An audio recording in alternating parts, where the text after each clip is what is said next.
திருச்சிற்றம்பலம். ரர்ம பார்வதி பதே ரர மகாதேவ. தென்னாடுடைய சிவனே போற்றி, எந்நாட்டவர்க்கும் இறைவா போற்றி. திருச்சிற்றம்பலம். பொழியான திருமேனி உமிழ்தானம் மிகமேவும் கழியாரவரும் யானை கடல் நாழும் மறவாமல் அழியாழுமல தூவும் அடியார்கள் உழமாற வழியாகும் அலிதாய வினை கூட நினையாவே. திருச்சிற்றம்பலம். தில்லை குத்தபெருமான் திருவடிகளை சிறமேற்கொண்டு குருமகா சன்னிதானங்கள் பொற்பாதம் பணிந்து அடியவர் பெருமக்கள் பொற்பாதம் பணிந்து இன்றைய கந்தர் அலங்கார சிந்தனையிலே சென்ற வாரம் நமக்கு ஒரு 27வது பாட்டில் ரொம்ப அழகாக சொன்னார். ஒலையும் தூதரும் கண்டு திண்டாடல் ஒழித்து எனக்கு காலையும் மாலையும் முன்னுக்குமே கந்தவேள் மருங்கில் சேலையும் கட்டிய சீராவும் கையில் சிவந்த செச்சை மாலையும் சேவல் பதாகையும் தோகையும் வாகையுமே அப்படின்றதாக ரொம்ப அருமையான பாட்டு. அதாவது முருகப்பெருமானை சதா காலமும் காலையும் மாலையும் முன்னிற்குமேன்ற ஒரு வார்த்தையை கொண்டு வந்தார். காலையும் மாலையும் முன்னிற்குனா சதா காலமும் இடைவிடாத தியானம், நினைப்பு, விட்டு பிரியாத தன்மை, இன்னும் சொல்லப்போனால் ஏகனாகி நிற்றல் அந்த தன்மை. அப்படி நிற்பவர்களுக்கு ஒலையும் தூதரும் கண்டு திண்டாடல் ஒழித்து. முதல்ல ஒரு நோட்டீஸ் வரும் யமன்ட்ட இருந்து, அப்புறம் தூதரை அனுப்புவான். இதுக்கெல்லாம் நாங்கள் பயந்த ஆள் இல்லை. ஏன்னா எங்களுடைய உள்ளத்திலே தியான பொருளாக இருப்பது இந்த முருகப்பெருமானே அப்படின்ற மாதிரி ஒரு அருமையாக சொன்னார். அந்த முருகப்பெருமானையும் தியானம் அப்படின்னு சொன்னால் உள்ளத்திற்குள்ளே ஒரு உருவமாக தியானித்தல். அதான் நம் போன்றவர்களுக்கு எளிமையாக இருக்கும். இந்த உருவமே நம் போன்றவர்களுக்கு தியானத்துக்காகத்தான் எளிமையாக காட்சி தருது. அப்படி தான் இந்த ஒரு அருமையான ஒரு உருவத்தை சொன்னார். கந்தவேள் மருங்கில் சேலையும் கட்டிய சீராவும் கையில் சிவந்த செச்சை மாலையும் சேவல் பதாகையும் என்பதாக அந்த முருகப்பெருமானுடைய உருவ வழிபாடு அங்கே அழகாக சொல்லப்பட்டது. இப்போ அடுத்த பாட்டில் அவர் சொல்கிறார் பாருங்க, முருகப்பெருமான் உருவத்திற்குள் அகப்படுபவனா, அவன் உருவமானவனா அப்படின்ற ஒரு கேள்வி வருது. அதுக்கு ரொம்ப அழகான ஒரு பாடலாக இங்கே சொல்கிறார். அடுத்த பாடல் 28வது. வேலே விலங்கு கையான் செய்ய தாளினில் விழுந்து இறைஞ்சி மாலே கொள இங்கன் காண்பது அல்லால் மன வாக்கு செயலாலே அடைதற்கு அரிதாய் அரு உருவாகி ஒன்று போலே இருக்கும் பொருளை எவ்வாறு புகழ்வது அப்படின்னு ரொம்ப அழகாக அடுத்த பாட்டில் கொண்டு வந்துட்டார். ஏன்னா இந்த பாடலில் பாடலில் 27வது பாடலில் உருவம் அப்படின்றத கொண்டு வந்தார். உருவமான இறைவன் முருகப்பெருமான் அப்படின்னார். ஏன்னா இந்த உருவம் நம்முடைய மனதிற்குள்ளே சதா காலமும் நிலை பெற்றிருக்க வேண்டும். அதற்காக வந்த அந்த உருவம் அப்படின்னு. இப்போ இன்றைய காலகட்டம் மட்டும் அந்த காலத்திலையும் இருக்கக்கூடியவர்கள் இறைவன் பரம்பொருள், எல்லையில்லாத வடிவை உடையவன், அவனுக்கு எல்லை கிடையாது இப்படியெல்லாம் நீங்கள் சொல்கிறீங்களே, சொல்லிட்டு இப்போ உருவம் சொல்கிறீங்களே, அப்போ அவன் உருவத்திற்குள் அகப்படுபவனா? பார்க்குமிடமெல்லாம் நீக்கமர நிறைந்திருக்கும் பரம்பொருள் அப்படின்னு சொல்கிறாங்க. அப்படிப்பட்ட இறைவனை ஒரு உருவத்திற்குள், ஒரு இடத்திற்குள்ள, அதாவது எல்லை இல்லாத, அதான் பேர் அகண்ட அப்படின்னு சொல்லுவோம். எல்லை இல்லாத ஒரு பொருளுக்கு அகண்டதான அப்படின்னு சொல்லுவோம். எல்லைக்குள் அகப்பட்டதை கண்டம் அப்படிங்குவோம். இப்போ நம்ம உலகத்தில் இத்தனை கண்டங்கள் இருக்குது. கண்டம்னா ஒரு எல்லை இருக்குது, எல்லை கோடு போட்டுட்டாங்க. எல்லை இருப்பது கண்டம், எல்லை இல்லாமல் இருப்பது அகண்டம். இது அகண்ட பரம்பொருள். அப்போ இப்படிப்பட்ட பரம்பொருளுக்கு உருவம் என்ற ஒரு எல்லையை கொண்டு வருவதா? இது சாத்தியமா? சரியா?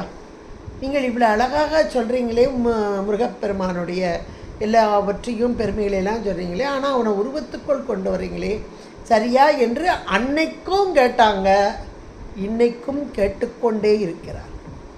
எத்தனையோ பேர் அது என்ன நீங்கள் உருவமாக வச்சு வழிபாடுறீங்க, இந்த உருவ வழிபாடெலாம் சரியா, இது சரியில்லை அப்படின்னு சொல்கிறவங்க இருக்கிறாங்க. ஆனால் நமக்கு சாத்திரங்களும் தோத்திரங்களும் மிக அழகாக சொல்கிறது. இறைவன் லயம், போகம், அதிகாரம், உருவம், அருவம், அருவுருவம் என்பதான 3 நிலையிலும் இருந்த உயிர்களின் பக்குவத்திற்கு ஏற்றாற் போல நமக்கு அருள் பாலிப்பவன் என்று நமக்கு சொல். சுவாமி விவேகானந்தர் ஒரு முறை அமெரிக்காவில் முதல்ல அமெரிக்காவுக்கு அவர் போனப்போ சுவாமி விவேகானந்தர் அப்போ தான் அவருடைய பெருமை மட்டும் இல்லை, நம்ம இந்தியாவுடைய பெருமை, இந்திய நாட்டின் இந்த சமயம் அதை பற்றியதான பெருமையே உலகத்துக்கு எடுத்து சொன்னவர் சுவாமி விவேகானந்தர். அதுக்கு பிறகு தான் எல்லாருமே திரும்பி பார்த்தாங்க, பேர்பட்ட மத கொள்கை உடையதா இந்த இந்தியா அப்படின்னு சொல்லி பார்க்க ஆரம்பித்தாங்க. சுவாமி விவேகானந்தர் அமெரிக்காவில் அந்த சிகாகோ அந்த நகரத்தில் அந்த விரிவுரை பேசிக்கொண்டு இருந்த போது அங்கே நிறைய பேர், ஏன்னா சாதாரணமான கூட்டம் இல்லை, அறிஞர்கள், பேரறிஞர்கள், ஏராளம் மத சார்ந்தவர்கள், சாராதவர்கள், இப்படியெல்லாம் நிறைய பேர் இருக்காங்க. அதற்குள்ள இவருடைய உரையை ஆற்றி வெளியே வந்தப்போ ஒருவர் கேள்வி கேட்குறார். அவர்கிட்ட கேட்குறார், சுவாமி விவேகானந்தத்தை கேட்குறார், இப்போ உங்களுடைய நாட்டுடைய சமயத்தை பற்றியெல்லாம் ரொம்ப அழகாக சொன்னீங்க, ரொம்ப நல்லா இருந்தது, உங்களுடைய கொள்கைகள், தத்துவங்கள் இவையெல்லாம் ரொம்ப நல்லா இருந்தது, சமய கொள்கைகள் எல்லாம். அந்த கொள்கையில் இறைவன் எல்லை கடந்தவன், அதாவது மன வாக்கு இதுக்கெல்லாம் கடந்தவன், அப்பால்பட்டவன் அப்படின்லாம் நீங்கள் சொன்னீங்க. அதனால் மன வாக்குனால இவனை உணர முடியாது, அதுக்கு அப்பாற்பட்டவன் அப்படியெல்லாம் கூட சொன்னீங்க. அதெல்லாம் ரொம்ப பொருத்தமாக இருந்தது, எங்களுக்கு பிடித்தது எல்லாமே. ஆனால் உருவம், திருவுருவம், அதுக்கு பூசை, அதையும் சொன்னீங்களே, திருவுருவம் அதுக்கு இப்படி பூசை அப்படின்னு சொன்னீங்களே, இது ரெண்டும் வேறுபட்ட முரண்பாடாக தோணுதே அப்படின்னு ஒருத்தர் கேட்டார். இது சுவாமிகள் உடனே அதுக்கு பதில் சொல்லலை, வந்துட்டார். அப்புறம் ஒரு 2 நாள் கழித்து இவர் அவருடைய இல்லத்திற்கு அழைத்தார். அப்போ அவர் போகிறார், அவருடைய வீட்டுக்கு போகிறார். வீட்டுக்கு போனப்போ அவருடைய வீட்டில் படம் இருந்தது. அப்போ சுவாமிகள் கேட்குறார், இது யாருடைய படம் அப்படின்னு. என்னுடைய தந்தையார் அப்படி. உங்கள் தந்தையார் இப்படியா இருக்கார், ஒரு படத்துக்குள்ளே சட்டத்துக்குள்ளே இருக்கிறாரா, இவர் தான் உன் தந்தையார்? இல்லை, அந்த தந்தையாரை நினைவூற்றுவதற்காக வைக்கப்பட்ட ஒரு புகைப்படம், அதை நினைவுபடுத்துது. இதைத்தான் எங்களுடைய நாட்டிலும் அகண்டதான, இப்படி எல்லை என்று சொல்ல முடியாத பரம்பொருள், எல்லா இடத்திலும் பரிபூரணமாக இருக்கும் பரம்பொருள், அதற்கு ஒரு எல்லையை கொடுத்து, ஒரு உருவம் கொடுத்து, இப்படிப்பட்டவன் என்று சொன்னால் எளிய மக்களும் உணர முடியும் என்பதற்காக இந்த விக்கிரகங்கள் அப்படின்னு அழகாக ஒரு பதில் சொன்னார். இவ்வளோ ஒரு அருமையான பதில் பாருங்கள். இந்த மாதிரியெல்லாம் அருளாளர்கள் நம்ம நாட்டில் தோன்றி இருக்க போய் தான் நூல்கள், எத்தனையோ நூல்கள் இன்றைக்கி வந்திருக்கு. இந்த நூல்கள் தான் நமக்கும் இறைவனுக்கும் உரிய இணைப்பு பாலமாக. ஏன்னா இறைவன் எப்படிப்பட்டவன், அவனை அடைய முடியுமா, அவன் எங்கே இருக்கிறான் என்ற கேள்வி இன்னைக்கு வரைக்கும் உண்டு, எல்லாருடைய மனதில் வரும். ரொம்ப பக்குவப்பட்டவங்களுக்கு தான் இந்த கேள்வி வராது. ஆனால் நம் போன்றவர்களுக்கு தினந்தோறும் அடிக்கடி தோன்றக்கூடியது, இறைவன் இருக்கானா, ஐயோ இவ்வளோ கஷ்டம் வருதே அப்படின்னு நம்ம சாதாரணமான வாய் வார்த்தைகள் கூட சொல்லும். அப்போ அகண்டதான அந்த பரம்பொருள், எல்லா இடத்திலும் நிறைந்திருக்கும் பரம்பொருளை நாம் உணர வேண்டும். அப்போ உணர்றதுக்கு ஒரு பாலம் வேணும். என்ன பாலம் வேணும் அப்படின்னா, ஏற்கனவே இறைவனை உணர்ந்தவர்கள், கண்டவர் விண்டிலர் என்று சொல்வார்கள். ஆனால் இங்கே நம்முடைய அருளாளர்கள் இறைவனை உணர்ந்து, வாக்கு மன அதீதன், ஆனால் கோசரன் அதீதன்தான், ஆனால் கோசரன் அகப்படக்கூடிய, அன்பெனும் பிடியுள் அகப்படும் இறைவன். ஏன்னா அவன் அகப்படலைன்னா, அவனால் நமக்கு பயன் இல்லைன்னா யாருமே திரும்பி பார்க்க மாட்டோம். அப்போ அவன் அகப்பட கோசரமானவன். ஆனால் அகண்டதான பரப்பளவு எல்லையை உடையவன். அவனுக்கு எல்லையே கிடையாது. எல்லை இல்லை நின் கருணை எம்பிரான் ஏது கொண்டு நான் ஏது செய்கிறேன். எவ்வளோ அழகான வார்த்தை. எல்லை இல்லாத கருணையின் வடிவானவன். அவனுக்கு ஒரு எல்லையை கொடுத்து ஒரு அளவு விக்கிரகத்தை கொடுத்து இப்படிப்பட்டவன் என்று நம்முடைய அருளாளர்கள், ஏன்னா அவங்க கண்டாங்க. இந்த இறைவனை கண்டு தொழுது அந்த இறைவனோடு ஒன்றித்து உறவாடி இருந்தவர்கள்.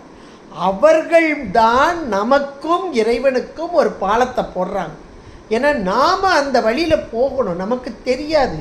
ஏன்னா அந்த பிரபஞ்சம் என்ற சேரு அதுக்குள்ள அழுந்தி கிடக்கிறோம். இறைவனோ எப்படிப்பட்டவன்? அப்படியே சுத்த தூய்மையானவன். அவனை நாம் அடைய வேண்டுமென்றால் பிரபஞ்ச சேர கடக்கணும். சேர சும்மா கடக்க முடியுமா? அதில் நம்ம மூழ்கிக்கிட்டு இருக்கோம். யாராவது ஒருத்தர் நம்மை பற்றி கொண்டு எடுத்து சென்றால் நாம் போகலாம். நாம போவதற்கு நமக்கு வழி கிடையாது. ஏன்னா ஆழ்ந்து கொண்டு இருக்கிறோம். பிரபஞ்சம் என்ற சேற்றில் ஆழ்ந்து கொண்டு இருக்கிறோம். இதிலிருந்து நாம் விடுபட வேண்டும் என்றால் அருளாளர்களின் வழிதான். அதுக்காகத்தான் ஒரு வழி இல்லை, 1000 பேர் வந்துட்டாங்க.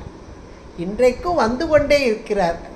இறைவனை கண்டவர்கள், அனுபவித்தவர்கள், நூல் வழியாக உபதேசத்தை நமக்கு செய்தவர்கள், குருவாக. இன்னைக்கு எத்தனை 27 ஆசிரியர்களை எடுத்துக்கோங்க. திருமுறை தந்த ஆசிரியர்களை எடுத்துக்கோங்களேன். அத்தனை ஆசிரியர்களும் இறைவனை கண்டவர்கள். அவங்களுடைய வார்த்தைகளை பாருங்க, எவ்வளோ அருமையான வார்த்தைகள். அப்படியே இறைவனோடு உறவாடி அந்த நிலையை நமக்கு உணர்த்துறாங்க. அப்போ அவர்கள் கண்டு இப்படிப்பட்ட இறைவனை நீங்களும் வாருங்கள், காணுங்கள் என்று சொல்கிறார். அப்பர்வர்மான் சொல்கிறா பாருங்க, தேடி கண்டு கொண்டேன் தேடி தேடொன்னா தேவனை என் உள்ளே கண்டு. இங்கே இருக்கிறார்ப்பா, நீ எங்கே போய் கஷ்டப்படாது. சாமியை அங்கே போக முடியலையே, இங்கே போக முடியலையே. திருவண்ணாமலையில் நேற்றுலாம் அவ்வளோ அருமையாக இருந்ததே, அந்த கூட்டத்தை பார்த்தா பயமாக இருக்குது, என்னுடைய உடல்நிலை சரியில்லை, இங்கேருந்து அங்கே போக முடியாது. எவ்வளோ எத்தனை காரியங்கள் இருக்குது. போக முடிஞ்சவங்க நல்லா போயிட்டு வந்துடுவாங்க. அதுலேயும் உடம்புல நல்ல திடகாத்திரம் இருக்கணும், அந்த கூட்டத்துக்குள்ளே சமாளிக்கணும், எல்லாமே இருக்குது. அதையெல்லாம் தாண்டி என்னால் போக முடியலேன்னு வருத்தப்படும் போது அப்பர் பெருமானுடைய அந்த வார்த்தைகள் நமக்கு ஆறுதலாக இருக்கும். அங்கே இருக்கிற பரம்பொருள் எனக்குள்ளே இருக்கிறான். இதோ இங்கே ஒளியை கண்டேன், அந்த தீப ஒளி இங்கே கண்டேன். அண்ணாமலையாரை நினைத்தாலே போதும். இதுதான் முக்தி, அந்த மேலான நிலை. இவர்கள் தானே இணைப்பு பாலம் போடுறாங்க நமக்கு. அங்கே கண்ட காட்சியை இங்கே பாருங்க, உள்ளே பாருங்க, உள்ள போங்க அப்படின்னு. இதில் அருணகிரி பெருமான்லாம் ரொம்ப அழகாக சொல்வார். நிறைய இடங்கள் உள்நோக்கிய பார்வை, அது இறைவனை நமக்கு நன்றாக உணர்த்தக்கூடியது. அந்த திருவருளோடு குருவாக நம்மை அப்படியே ஆட்கொள்ளக்கூடியது அப்படின்றத அவர் அனுபவித்த அனுபவத்தை தான் நமக்கு இங்கே சொல்கிறார்.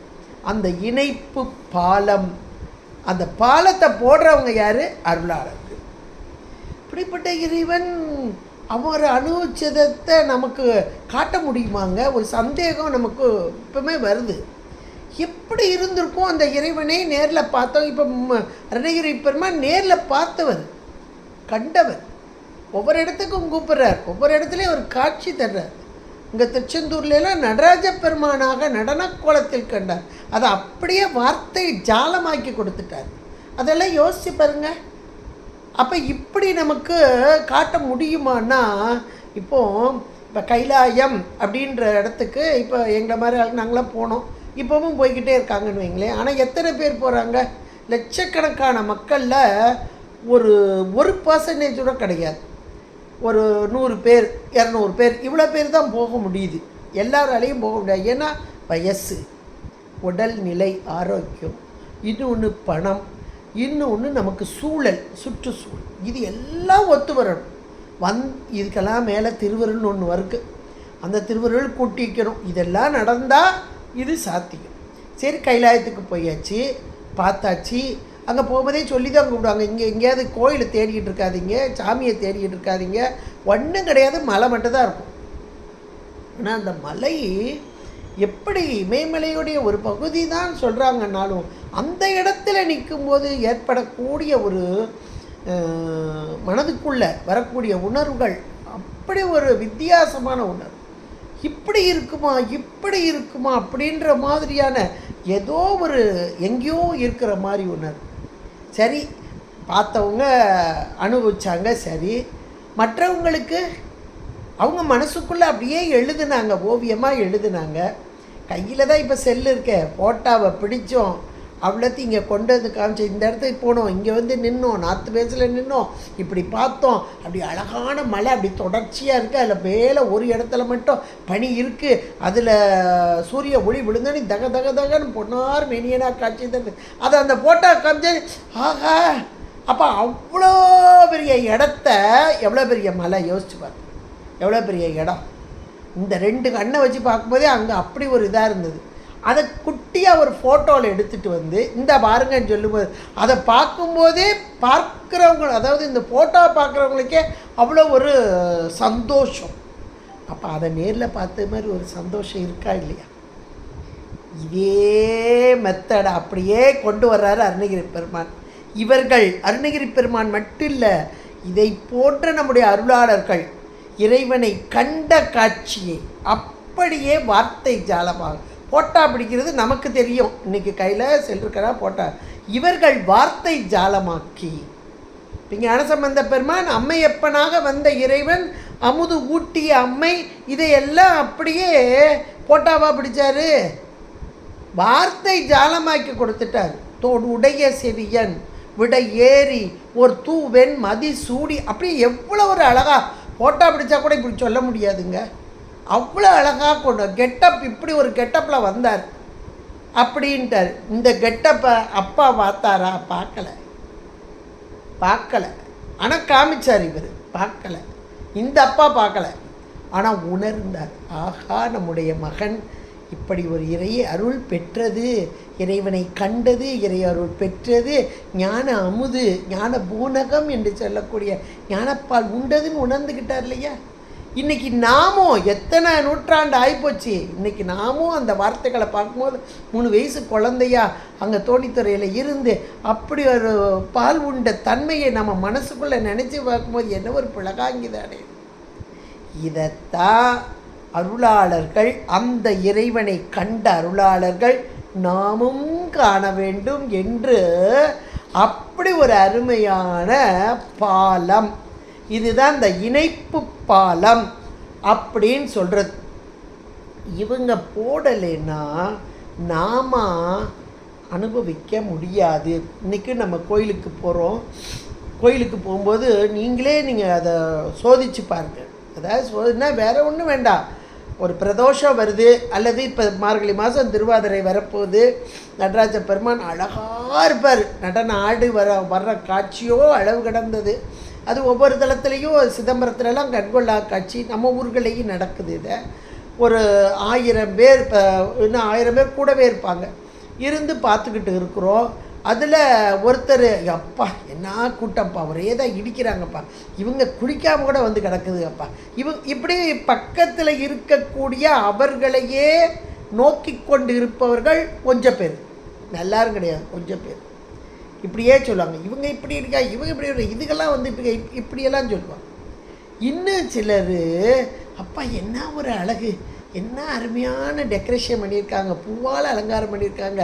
அதில் ஒவ்வொரு இடத்துல பார்த்திங்கன்னா காய்கறிகள், பழங்கள், இளநீ இதெல்லாம் வச்சு அழகழகாக பண்ணி வச்சுருப்பாங்க. ரொம்ப அழகாக இருக்கும், நேர்த்தியாக இருக்கும். கோயிலுக்குள்ளே போகும்போதே அவ்வளோ கண்ணுக்கு குளிர்ச்சியாக, மனதுக்கு இதமாக, அவ்வளோ அருமையாக இருக்கும். இதையெல்லாம் பார்த்து ரொம்ப நல்லா பண்ணியிருக்காங்க. இது ஒரு சிலர். இன்னும் ஒரு சிலர் சொல்லுவாங்க, ஆகா சாமி என்ன அழகுப்பா, என்ன அழகாக அலங்காரம் பண்ணியிருக்காங்க, அலங்காரத்தை பார்ப்போம். இன்னும் ஒரு சிலர், அப்பா இந்த கூத்தபெருமானுடைய சிரிப்பு, குனித்த புருவமும் கொவ்வை செவ்வாயில் குமிழ் சிரிப்பும், அப்பர் பெருமான் அப்படி தானே பார்த்தாரு. குமிழ் சிரிப்பும், என்ன சிரிப்புயா, என்ன அழகாக இருக்குது அந்த சிரிப்பு, எடுத்து கொஞ்சி அப்படியே முத்தம் கொடுக்கணும் போல இருக்குது, அணைத்து கொள்ள வேண்டும் போல இருக்குது, இப்படியெல்லாம் அவங்க சொல்லுவாங்க. இப்போ இதில் ஒரு கோவிலுக்கு சாதாரண போனாலே எத்தனை வகையாக இருக்கிறோம் நாம தான். அருணகிரி பெருமான் இந்த திருச்செங்கோடுக்கு வர்றாரு. அப்போ சொல்கிறாரு, இந்த செங்கோடனை சென்று கண்டு தொழ 4000 கண் படைத்திலனே அந்த நான்முகனே அப்படிங்கிறார். அப்போ அவங்களுடைய அனுபவம் எப்படிப்பட்டதாக இருக்குது பாருங்க, யோசிச்சு பாருங்க, நம்மளால் நினச்சி கூட பார்க்க முடியாது. அப்போ அந்த அனுபவம், அப்போ இந்த மனதுக்குள்ள அந்த திருவுருவம் அப்படியே பதிந்து நிலைத்து அந்த திருவுருவத்திற்குள் இருக்கும் இறைவனை சதா காலம் நினைந்து, உருவம் அந்த உருவமாக இருக்கும் இறைவன், அவனுடைய தன்மை, இதை கண்டு கண்டு கண்டு மனம் கனிந்து. வள்ளுவநாயனார் ஒரு குறளில் சொல்லுவார், மலர் மிசை ஏகினான், மான் அடி சேர்ந்தால் நிலைமிசை நெடுவார், ஏகினான் ஒரு வார்த்தை போடுவார். இந்த ஏகினான் அப்படின்றதுக்கு அழகான ஒரு விளக்கம் கொடுப்பார். விரைந்து சேரலின் ஏகினான், இறந்த காலத்தில் சொல்கிறார். அதாவது அன்பால் இதை சொல்கிறவ யார் தெரியுமா? பரிமேலழகர், பழுத்த வைணவர். ஆனாலும் எவ்வளோ அழகான ஒரு பொருள் சொல்கிறார் பாருங்க.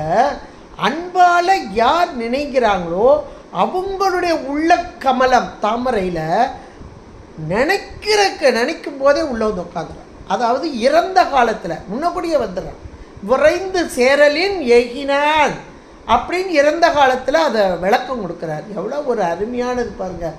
அப்போ சதா காலமும் மனதால் இடைவிடாத அந்த தியானம் நினைத்தல், அப்படிப்பட்டவர்கள் அவர்கள்தான் இந்த இறைவனுடைய திருவடியிலே நெருங்கி ஒன்றித்து இருத்தல் அப்படின்ற ஒரு பெரிய கான்செப்ட் இங்கே உட்காந்துருக்கு. இன்றைக்கி இறைவனோடு ஒன்றித்தல் நம்ம சொல்கிறோம். எல்லையில் அகப்படாத அகண்ட பராம்பொருளாக இருக்கக்கூடிய அந்த இறைவனை ஒரு எல்லைக்குள் அடக்கி அந்த எல்லைக்குள் இருக்கும் பரம்பொருளோடு ஒன்றித்து, யார்? உயிர்களாகிய நம்முடைய அறிவு, இன்னும் சொல்லப்போனால் உள்ளம், மனம், அது அப்படியே ஒன்றித்து இருக்க வேண்டும் என்பதற்காக இந்த உருவ தியானம், அதை எண்ணுதல், எண்ணி எண்ணி எண்ணி எண்ணி அனுபவமாக கொண்டு வருதல். இந்த அனுபவத்துக்கு வரணுங்க. யார்? இறைவன் வரணும் அனுபவத்துக்கு. அதைத்தான் இப்போ இந்த பாட்டில் சொல்ல போகிறாரு. அடுத்த பாட்டு, அந்த 28வது பாட்டில் ரொம்ப அழகாக சொல்கிறாரு. வேலே, இறைவனை அப்படியே கண்டார் அருணகிரி பெருமான். அந்த காணுதல் எப்படிப்பட்டதாக இருக்கு பாருங்க. வேலே விலங்கு கையான், கையில் வேலோடு கூடியவனாகிய இந்த பரம்பொருள், இந்த முருகப்பெருமான். ஏன்னா வேல்னு சொல்கிறது ஒரு ஆயுதம். அது எத்தனையோ பேர்கிட்ட இருக்குது, வேடுவர்கள்ட்ட இருக்குது, இன்னும் எத்தனையோ பேர்கிட்ட இருக்குது. ஆனால் அதனால் அவங்களுக்கு அந்த வேலுக்கு பயனா, அல்லது அந்த வேலை எல்லோரும் வணங்குவாங்களா? இல்லை. இந்த கை யார்? முருகப்பெருமான் கையில் இருக்கும் வேலாயுதம், அதனால் வணங்குவதற்கு தகுதி உடையதான. அப்போ அந்த வேலை வணங்கினாலே வேலவனை வணங்க, அதை வேலோடு கூடிய வேலவன் அப்படிம்பாங்க. அந்த வேல்தானே ஞானத்தை தரக்கூடியது, நன்மையை தரக்கூடியது, உயிர்களாகிய நமக்கு சதா காலமும் உற்ற துணை, உறுதுணையாக. இன்றைக்கி வேல் வகுப்பு, வேல் மாறல் எந்த அளவில் இருக்குன்னு எல்லாருக்கும் தெரியும். அப்போ அந்த வேலுடைய தன்மை இப்போ இந்த அந்த உருவத்தில் முதல்ல எதை சொல்கிறாருன்னா, வேல் விலங்கு கையான், கையில் வேலோடு இருக்கிறானே அந்த முருகப்பெருமான். அப்போ அந்த வேல் என்பது வெற்றியே தருவது, எனக்கு நன்மையே செய்வது, சதா காலமும் என் உயிரோடு குடனாக வருவது. அப்படிப்பட்ட விலங்கு கையான் செய்யத்தாளினில், அவனுடைய திருவடி அது செய்ய என்றால் மாறாத, நிலை மாறாத, அதுதான் சரியான பொருள். சிவந்தன் சொல்லலாம், சிவந்தன்றதை காட்டிலும் நான் செம்மை, செம்மேனி அம்மான் என்ற மாத்திரத்தில் அவன் சிவந்த மேனி என்பதை காட்டிலும் மாறாத தன்மை உடையவன். சத்து எந்த நிலையிலும் அவன். ஏன்னா உயிர்களாகி நாமெல்லாம் எப்பவும் மாறிக்கிட்டே இருக்கோம். மாற்றம் என்பது நமக்கு ரொம்ப சர்வசாதாரணம். ஆனால் இறைவனோ ஒரு காலமும் மாறாத தன்மை. செய்ய தாளினில் விழுந்து இறைஞ்சி சதா காலமும் இவருடைய திருவடியே பற்றுக்கோடாக கொண்டு. இந்த பற்றுக்கோடாக கொள்றதாங்க ரொம்ப ரொம்ப முக்கியமான ஒன்று. ஏன்னா இந்த திருவடி சார்பு பெறணும். அந்த திருவடி அல்லாத எனக்கு எந்த ஒரு நன்மையும் கிடையாது அப்படின்ற ஒரு பக்தியில் முருகின நிலை. இந்த பக்தியில் முருகுதல் அப்படின்னா அது அன்புன்னு சொல்லிடலாம். தீவிரதரம். அந்த தீவிரதரமான பக்தி அப்படின்றது பக்தின்ற கட்டத்தை கடந்து அன்புன்னு ஓடிப்போம். ஏன்னா கூடும் அன்பினில் கும்பிடுதலே அன்றி. இவர்கள்லாம் அப்படிப்பட்டவர்கள் தான். நம்மெல்லாம் இன்றைக்கி பக்தியிலே நிறைய வகை இருக்குது. காமிய பக்தி இருக்குது, நிஷ்காமிய பக்தி இருக்குது, இப்படியெல்லாம் இருக்குது. ஆனால் இவர்கள் பக்தியை கடந்தவர்கள், அன்பில் திளைத்தவர்கள். இந்த இடத்துல வேலே விலங்கு கையான் செய்யத்தாளினில் விழுந்து இறைஞ்சி மாலே கொலை. இந்த மாலே கொலைன்னா மயக்கம் இல்லாத. இந்த மால் என்றால் மயக்கம், கொஞ்சம் கூட மாறுபாடு இல்லாத. இவனை செய்வானா செய்ய மாட்டானா, இப்படி திருவடி சார்பு பெற்றிருக்கமே நமக்கு கிடைக்குமா கிடைக்காதா, எந்த ஒரு மயக்கம். இந்த மயக்கத்திற்கு காரணம் நம்முடைய உடல் மாயா காரியம், உயிரின் அறிவில் இருக்கும் ஆணவம். ரெண்டு தான். மாயை மயக்கமும் செய்யும். அப்போ உடல் சார்பு பெற்றவர்களாகிய நாம் இறைவனை வணங்கி, அது வாக்கு மனம் காயம் மூன்றாலும் தான் இறைவனை வணங்குகிறோம். அப்போ இந்த வாக்கு மனம் காயம் எல்லாமே எதை சார்ந்தது? மாயா காரியம். இப்போ உயிரோ ஆணவத்தோடு கூடி இருக்குது. அப்போ ஆணவம் இந்த மாயையோடு கூடி மயக்கத்தை செய்து கொண்டு இருக்கிறது. அப்போ அந்த மயக்கம் வரக்கூடாது. மாலே கொலை என்பதாக ரொம்ப அழகாக சொல்கிறார். அப்படி மாலே கொலை, அதை மயக்கம் என்பது கொஞ்சம் கூட இல்லாத, இன்பம் வந்தாலும் துன்பம் வந்தாலும் ஒன்றுமே தெரியாத நிலை தான் மயக்கம் இல்லாதது அப்படின்றது. அதுதான் கொஞ்சம் இன்பமா துன்பமா அடையதான் இருந்து போகுது. இறைவன் எனக்கு வேணும், அவனை தவிர எனக்கு எதுவுமே கிடையாது, பற்றுக்கோடு கிடையாது அப்படின்ற நிலை. அதுதான் மாலை கொலை. இன்ப துன்ப எல்லாவற்றையும் கடந்து இறைவனுடைய திருவடி மட்டுமே பற்றாக கொள்ளுதல் மாலை கொலை. இங்கனம் காண்பது அல்லால் இப்படி காணுதல் என்பது ஒன்றித்தல். மன வாக்கு காயங்களால் ஒன்றித்தல். சதா காலமும் மனம் ஒன்றி இருக்க வேண்டும். சதா காலமும் வாயை திறந்தாலே முருகா முருகா முருகா அவருடைய திருவடி இதுதான் வர வேணும். காயத்தால் அவனுக்கு எப்பொழுதும் அந்த வழிபாடு செய்து கொண்டே இருக்கணும், விழுந்து வணங்குதல். இதுதான் மனவாக்கு காயங்கள். அப்படி மாலையை கொலை இங்கன் காண்பது அல்லால் மனவாக்கு செயலாலே அடைதற்கு அரிதாய். ஆனால் அந்த மனவாக்கு காயங்களால் இறைவனை அடைய முடியுமா? அடைய முடியாத அகண்டமான பரம்பொருள் அது. ஆனாலும் நமக்கு பாலம் போட்டுட்டாங்களே. என்ன பாலம் போட்டாங்க? கண்டேன் அவர் திருப்பாதம், கண்டு அறியாதன கண்டேன். அப்போ கண்டேன்னு சொன்னால் அவங்க பார்த்துருக்காங்க, நமக்கும் காட்டிட்டாங்க. அருணகிரி பெருமான் அங்கே அழகாக சொல்கிறார். முருகனை கண்ட காட்சி நிறைய இடங்களில் சொல்கிறார். அதனால் இங்கே மனவாக்கு காயங்களால் இறைவனை காண முடியாது தான். ஆனால் அவனுடைய திருவருள் என்ற ஒன்று கூடி நிற்கும்போது அந்த திருவருளின் மூலமாக அவனை காண முடியும். இது கந்தபுராணத்திலெல்லாம் சொல்லப்படக்கூடியது. அப்போ இறைவனுடைய திருவடி சார்பு செய்யத்தாள். அந்த ஏன் திருவடி என்று சொல்கிறார்கள் என்ற மாத்திரத்தில் இந்த உயிர்களாகிய நமக்கு என்சான் உடம்புக்கு சிரசே பிரதானம். இந்த சிரசு என்ற போது உயிரின் அறிவு, அந்த சிரசை தலை என்று சொல்லக்கூடியது. இறைவனுடைய திருவடி, அதான் தாழ்குட்டல் தலை தாடலை, அந்த ரெண்டு சொல் ஒரு சொல்லாக மாறுதல். இப்போ இந்த இடத்துல மனவாக்கு செயலாலே அடைதற்கு அரிதாய், இப்படிப்பட்ட அடைய முடியாத அந்த பொருளை ஆனால் அந்த திருவடி சார்பு பெறுதல். எப்படி? உயிர் அறிவு வேறு ஒன்றையும் அறியாமல் மயக்கம் கொள்ளாமல் இவனே எல்லாம் இவனே என்று அடங்கி நிற்றல். அந்த அடங்கி நிற்றல் தான் மேலான நிலை என்று இங்கே சொல்லப்படுகிறது.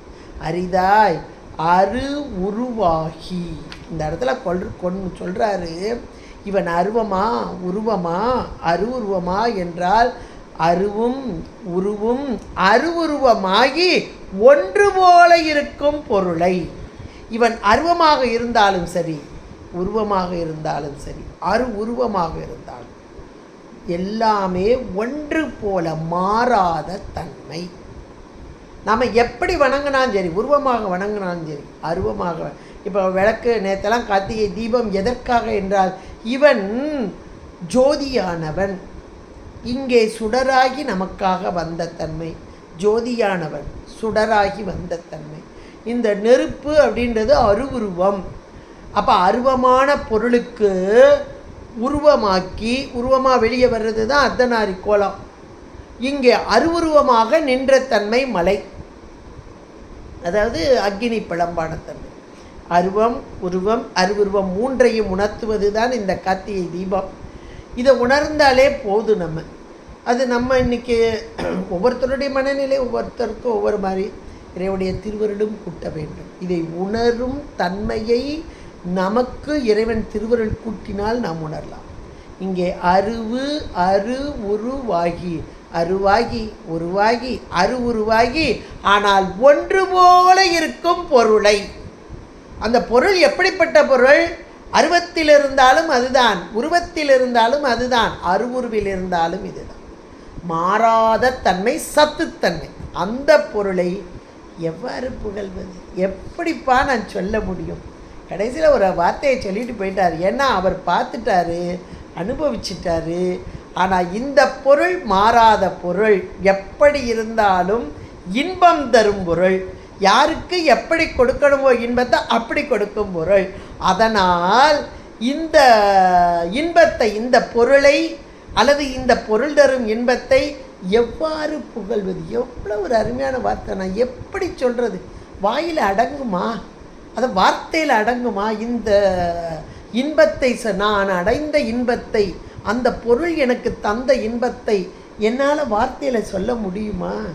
அதாவது நம்ம வீட்டில் ஒரு பிள்ளை வளருது, குழந்த நல்ல பொம்பளை பிள்ளை அழகாக வளருது, பார்த்து பார்த்து வளர்க்குறோம். நல்லா வளர்ந்து ஒரு பக்குவம் வந்தோடனே அந்த குழந்தைக்கு தகுந்த மணவாளனை எடுத்து தேர்ந்து கொடுக்குறோம். இதுகாறு நம்மகிட்ட அந்த குழந்தைகிட்ட கேட்டு கேட்டு கேட்டு இது நல்லா இருக்காமா, இது நல்லா இருக்கா, இது வேணுமா கேட்டு கேட்டு செய்கிறோம். இப்போ மணவாளன் கூட இது பிடிச்சிருக்கா அப்படின்னு கேட்டு தான் கல்யாணத்தெல்லாம் பண்ணி வைக்கிறோம். கல்யாணம் பண்ணி முடித்த பிறகு அவர் அவர் நல்ல இன்பம் கொடுக்குறாரா, அந்த இன்பம் எப்படிப்பட்டன்னு கேட்டால் சொல்லுவாளா? சொல்ல மாட்டான். இவ்வளோ நாள் சொல்லிக்கிட்டே வந்தான். அந்த டீச்சர் நல்லா இருப்பாங்க, இங்கே இப்படி சொன்னாங்க, இங்கே போனால் இங்கே போனால் எல்லாம் சொல்லுவாள். இப்போ சொல்லுவாளா? சொல்ல மாட்டான். மகட்கு தாய் தன் மணாளனோடு ஆடிய சுகத்தை சொல்லெனில் சொல்லுமாறு எங்கனே. இது போலத்தான், இதே போல இறைவனை பரம்பொருளை அனுபவித்தவர்கள் அந்த வார்த்தையைத்தான் இங்கே அருமையாக கொண்டு வர்றார்.